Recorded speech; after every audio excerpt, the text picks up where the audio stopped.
What is a dystopia? Welcome to Philosopher's Corner. I'm John. What is a dystopia? The standard definition of a dystopia is an imaginary bad place. That's it. Um, I think most of us have heard of a dystopia, and we have an idea of what it is. It's a terrible world. Now, it's well articulated in many science fiction novels and science fiction movies, or just movies in general, because it's a place for the imagination to run wild. It's a place where usually corruption has run wild and living conditions, they basically just suck. Now, when we think about it, it's obviously the concept of a dystopia is the opposite of a utopia, which is a perfect place to live or a great place to live. So the dystopia, defined as an imagined bad world to live in, is a good calibration for us to be able to measure in our world quality of life and level of corruption, level of inefficiencies, level of lack of compassion, all of these factors, right? So let's go into philosophically. We'll say when you have a society on the full spectrum from utopia to dystopia, and in the middle of some sort of like neutral, acceptable, sort of like like a midtopia. I guess I'll have to trademark midtopia. We start to go into the dystopic range. And usually when works of fiction come out, what keeps them interesting or fascinating or differentiated from other ones, like whether you're talking about 1984 or Brave New World or whatever, any kind of dystopic future or dystopia that we can come up with, Clockwork Orange or Gattaca or whatever, we enjoy them because they show us different factors that are impeding our enjoyment. So philosophically, what is really the end game of the dystopia? Why is it called a dystopia? Before we start breaking down all the factors and whatever, like what's the end result of it? Right? The end result of it is that for the individual in the society, it's a miserable experience, a bad experience. So the philosophy in a dystopia is one that disregards the quality of life for the individual in it. Now, different dystopias, different ideas of dystopias arrive at the low quality of life for the individual in different ways. So each one is different. So in one you could have, in one dystopic world, you could have, the factors are just that, let's say you have a functioning government and they just the ruling class just becomes incredibly greedy. And then the greed isn't sufficient. They become greedy for everything. They become greedy for money, resources, power, everything. And then eventually they just become greedy for their own existence being the most important thing. So they become egotistically greedy, and then they hog all the resources, and then there's none left for anybody else, and they've become discompassionate to the suffering of their fellow citizens in that particular world.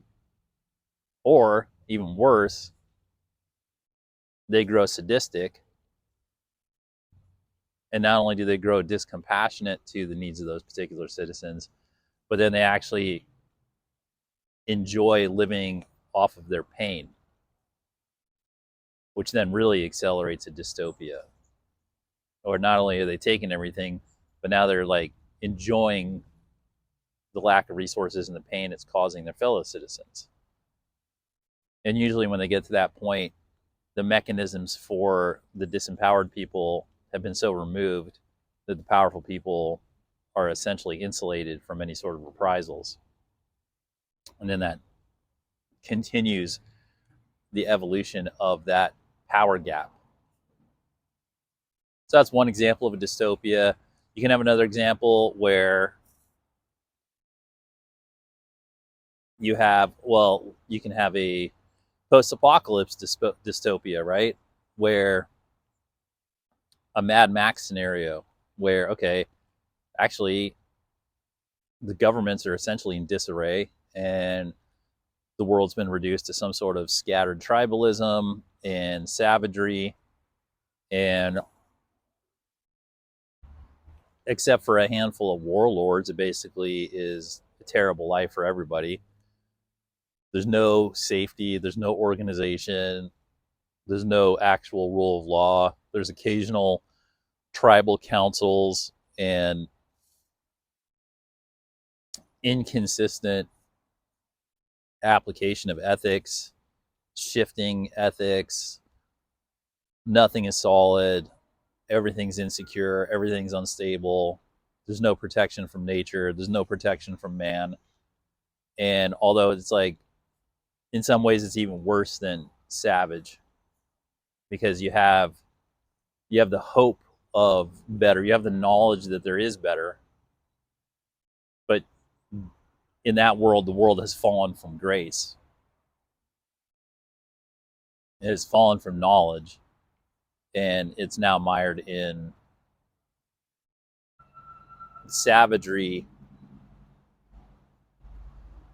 and chaos with occasional order and the memory of when things actually were decent, which serves to torture the individuals who are still living in the present dystopia, in the bad world.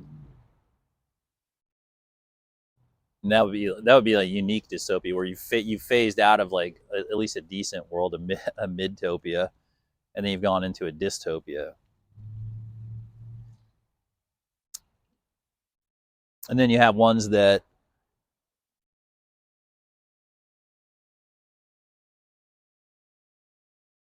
they're just casually dystopic, right? It's not even that anybody necessarily got greedy. It's not that an apocalypse happened. It's just everybody just sort of had bad morals, and just everybody is sort of operating in a bad ethical zone. And maybe there's not even a general acknowledgement of it because it's been normalized for so long. And let's just say it's just like, in this case, excuse me, in this case, you have your traditional institutions, you have your traditional structures, and they're all sort of in place, and they don't even need to necessarily be in a state of like constant violence or anything. It's just at a certain point, that particular society, the ethics were so just not good.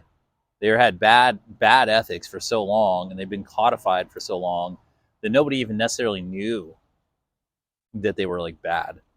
The whole society was just humming along, and everybody was just miserable, and nothing was right. The food doesn't taste right. There's no love in the lover's arms.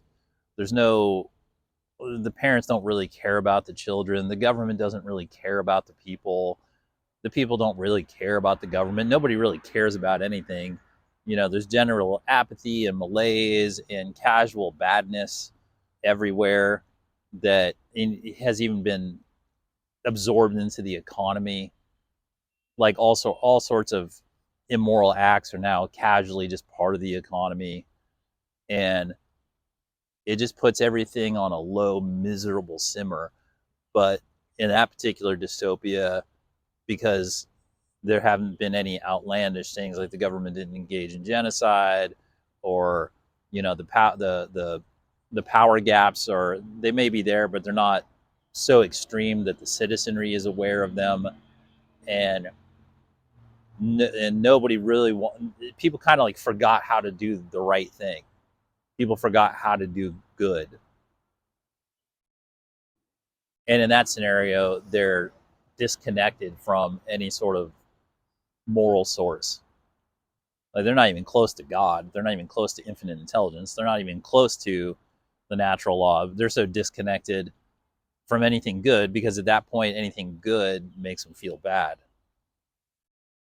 And they're so normalized in being bad that they have evolved individually and as a group to not allow good in. And so in that way, their moral compass has been pointing them away from good. And they've all bought into it because they forgot about it. And at that point, it's become a traditional thing. And it's just, that's a whole thing. And that sort of slowly just drifts off through time. And in comparison to a more extreme dystopia, those guys may even be worse off, because they may never figure it out. They may just continue to float through space, just sort of low-key bad forever. Whereas at least with the other ones with sharper contrast, there's a hope that the society itself can wake up and reconstruct itself into something good. So these factors in the dystopia, they really come down to ignoring. It doesn't matter how you get to the dystopia, they really just manifest into a world that is no good, that is unenjoyable, miserable, and where good is not rewarded. In fact, most of the time, good's going to be rejected at a minimum, if not outright punished. The individual is not valued in a dystopia. The quality of life for the individual across the boards is not valued in a dystopia.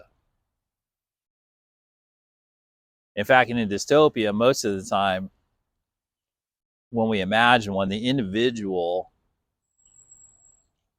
has been stripped of human rights, stripped of dignity and consideration, and reassigned value in only a utilitarian way, in an inconsistent manner, so that they are to be used up without regard to their humanity for whatever the type of system that is occurring in the dystopia. And you have the different kinds, whether you're like in a consciously led dystopia by a top heavy, powerful, greedy government and ruling elites that are doing it on purpose, and they know that like they're stripping individuals of their human rights and using them up. Or if you're in a post-apocalypse where there's not really a government, but everybody's just sort of scavenging and power collecting and doing savage survival tactics. They don't really care about the individual anymore. Or whether you get to this sort of like midtopia where everything's just like apathetic and malaise, everything just kind of sucks.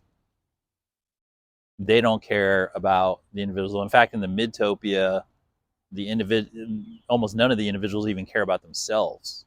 It's like, imagine a world where everybody's suicidal. Nobody wants to live, and nobody knows why. Everybody's disconnected. They're disconnected from nature. They're disconnected from people. They're disconnected from God. They're disconnected from knowledge. They're disconnected from morality. They're disconnected from meaning and purpose. They just don't care. They don't care about themselves. And if an individual doesn't even care about themselves, they certainly can't care about other people. Because to know thyself is to know other humans. And in that dystopia, a person doesn't even know themselves.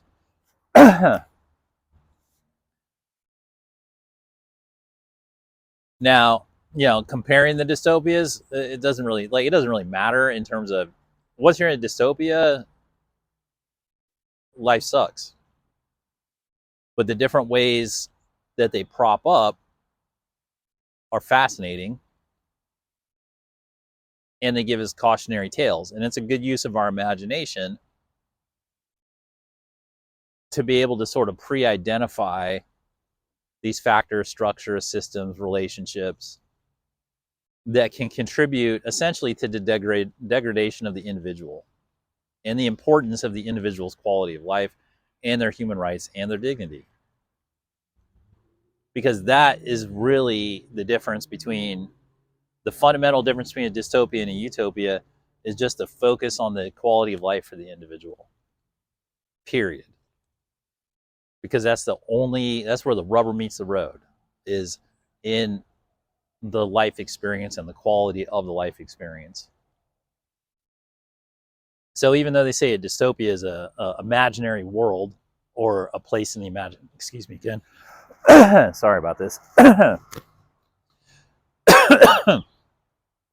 So even though the standard definition says a dystopia is a place in the imagination, we now see that using the imagination as a tool to help us create a vision for the future, which is essential to leadership, because we're trying to guide things into a vision of a place we want to live. It helps us identify the path away from a dystopia and hopefully to a utopia. And it really centers around valuing the quality of the individual's experience. So that's all we have. Well, thanks for spending some time down here at Philosopher's Corner. I hope you found this helpful, and have fun.